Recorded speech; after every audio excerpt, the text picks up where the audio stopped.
दोस्तों, आज हम एक ऐसी कहानी का प्रस्तुतिकरण करने वाले हैं जिसका नाम है आखिरी सिग्नल। ये सिर्फ एक कहानी नहीं है, ये एक ऐसा सफर है जहां पुरानी यादें और आने वाले कल के खतरे एक बहुत ही अनएक्सपेक्टेड पॉइंट पर आकर टकराते हैं।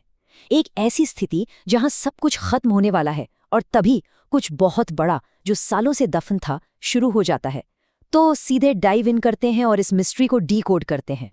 इमेजिन कीजिए, साल 2026, मुंबई की तेज रफ्तार जिंदगी। अब इस डिजिटल और स्ट्रीमिंग के जमाने में ट्रेडिशनल रेडियो प्रैक्टिकली अपनी आखिरी सांसें ले रहा है।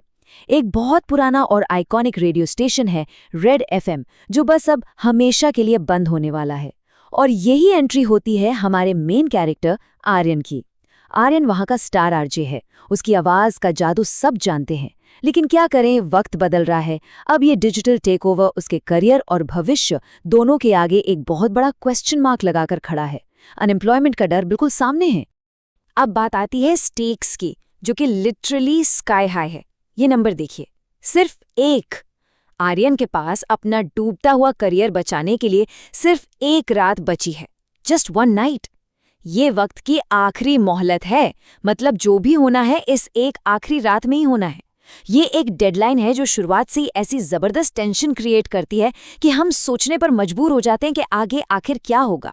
चलिए अब आते हैं इस कहानी के पहले हिस्से पर, भाग 1, अनअर्थली ब्रॉडकास्ट, यानी कहानी की असली शुरुआत।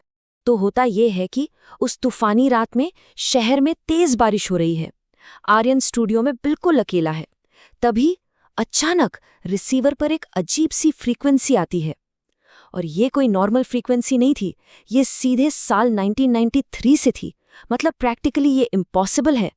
तो सवाल ये उठता है, क्या ये कोई इलैबोरेट प्रैंक था या वाकई कोई चमत्कार? पता है क्यों? क्योंकि वो जो आवाज़ थी ना, वो किसी अनजान इंसान की नहीं थी। वो आर्यन की अपनी माँ की आवाज़ थी, जो उसके बचपन में ही रहस्यमयी तरीके से गायब हो गई थी। सोचिए, सालों पहले खोई हुई माँ की आवाज़ अचानक इस तूफानी रात में जिंदा हो उठती है। किसी के भी होश उड़ जाएंगे, राइट? और वो आवाज़ बिल्कुल साफ थी। उसमें एक बहुत ही क्रिप्टिक सा मैसेज था। अगर तुम ये सुन रहे हो तो मेन गेट के नीचे देखो। बस एक रिडलर की तरह, एक ऐसी पहेली जिसे सुलझाने के लिए एक बेटा तो ऑब्वियसली कुछ भी करेगा। एक तरफ सच जानने की डेस्परेशन थी और दूसरी तरफ एक बहुत स्ट्रॉन्ग इमोशनल कनेक्शन। तो आर्यन खुद को रोक नहीं पाता। वो अपना लाइव ब्रॉडकास्ट बीच में ही छोड़ता है और सीधा उस पुरानी लोकेशन की तरफ भागता है, जो वक्त के साथ अब एक कंप्लीटली अबेंडेंड फैक्ट्री बन चुकी है।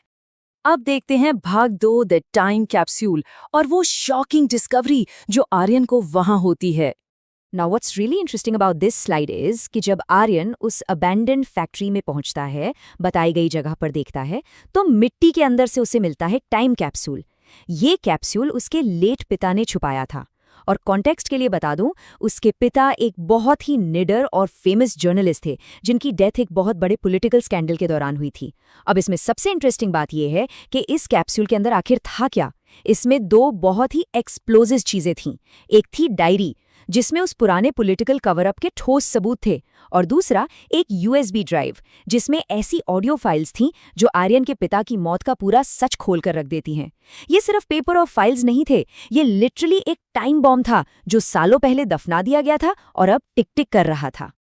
अब कहानी थोड़ी और इंटेंस होती है। भाग 3, पावर एंड पेरल, दाव पर लगी जिंदगी।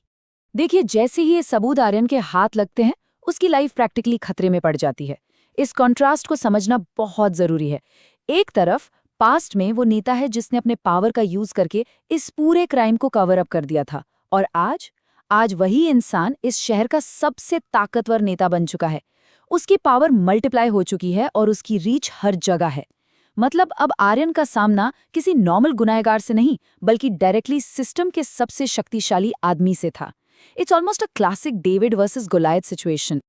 और एक्सपेक्टेडली रिएक्शन तुरंत होता है। टाइम कैप्सूल खुलते ही डोमिनोज गिरने शुरू हो जाते हैं। आर्यन को अनजान नंबर से थ्रेटनिंग कॉल्स आने लगती हैं। बात यही नहीं रुकती, सिस्टम एक्टिव हो जाता है। पुलिस उसके पीछे लग जाती है और अचानक उस पर कंप्लीटली फेक केसेस थोप दिए जाते हैं। क्यों? क्योंकि इन सबूतों को पब्लिक करने का सीधा सा मतलब था अपना मौत का फरमान साइन करना। आर्यन के आसपास की दुनिया अचानक से बहुत छोटी और बेहद खतरनाक होती जा रही थी। ये पॉइंट नैरेटिव में बिल्कुल क्रूशल है। आर्यन अब एक ऐसी कश्मकश में है जहां कोई भी रास्ता आसान नहीं। अगर वो बोलता है, सच सबके सामने लाता है, तो उसकी और उसके करीबियों की जान को डायरेक्ट खतरा है, राइट? पर अगर वो डर के मारे चुप हो जाता है, तो ये उसके पिता की उस कुर्बानी के साथ सबसे बड़ा धोखा होगा। उनकी आत्मा को शांति कैसे मिलेगी? ये डर और फर्ज के बीच का एक ऐसा बैटल था जो किसी को भी तोड़कर रख दे। और अब हम आते हैं क्लाइमैक्स पर। भाग 4, the final broadcast. And this brilliantly illustrates the explosive domino effect.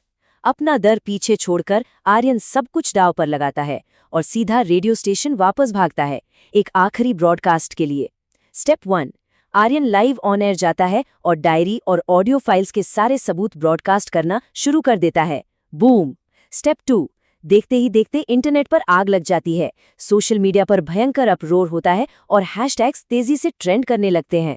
Step 3, public को जब सच पता चलता है तो लोग सड़कों पर उतर आते हैं। स्टूडियो के बाहर पब्लिक इकट्ठा हो जाती है और पुलिस स्टूडियो को घेर लेती है। और फाइनली स्टेप 4, सिचुएशन इतनी मैसिव हो जाती है कि हायर अथॉरिटीज को खुद मजबूरन इस मामले में इंटरवीन करना पड़ता है। अब यहाँ रुककर सोचने वाली बात यह है कि उस रात उस ब्रॉडकास्ट में ऐसा क्या अलग था कि पब्लिक इतना कनेक्ट कर गई। नॉर्मली शहर के लोग दिन भर थकने के बाद सिर्फ थोड़े से एंटरटेनमेंट के लिए रेडियो चलाते हैं, पर उस रात वो कोई नया गाना या लाइट कॉमेडी नहीं सुन रहे थे। वो एक टोटली रॉ, अनफिल्टर्ड सच्चाई सुन रहे थे। आर्यन की आवाज में उस रात डर नहीं, एक अलग ही आग थी, एक पैशन था, जिससे पूरी जनता लिटरली चुंबक की तरह जुड़ गई। असली सच में एक ऐसी ग्रेविटी होती है जो किसी भी बनावटी एंटरटेनमेंट से 1000 गुना ज्यादा स्ट्रांग होती है। चलिए अब उस हंगामे के बाद वाली सुबह की तरफ बढ़ते हैं। भाग 5, dawn of a new era, the resolution. उस केओटिक रात का फाइनली एक ठोस नतीजा निकलता है। हायर अथॉरिटीज के इंटरवेंशन के बाद एक एब्सोल्यूट ऑब्जेक्टिव फैक्ट एस्टैब्लिश होता है कि वो ताकतवर नेता अरेस्ट कर लिया जाता है। सालों बाद इंसाफ होता है। उस नई सुबह 2 बड़े बदलाव आते हैं। पहला, रेड एफएम जो बेसिकली अपनी आखिरी सांसें ले ही रहा था, फाइनली परमानेंटली बंद हो जाता है। रेडियो का वो ट्रेडिशनल युग खत्म हो जाता है। पर दूसरी तरफ आर्यन की उस फियरलेस वॉइस के चलते उसे एक नेशनल न्यूज़ चैनल में प्राइम टाइम एंकर का बहुत बड़ा ऑफर मिलता है। उसने सिर्फ अपना डूबता हुआ करियर ही नहीं बचाया, बल्कि अपनी फैमिली की इज्जत और अपने लेट पिता की लेगेसी को कंप्लीटली रिस्टोर कर दिया। और आखिर में हम इस पूरे एक्सप्लेनर को एक बहुत ही पावरफुल और यादगार थॉट के साथ कंक्लूड करते हैं।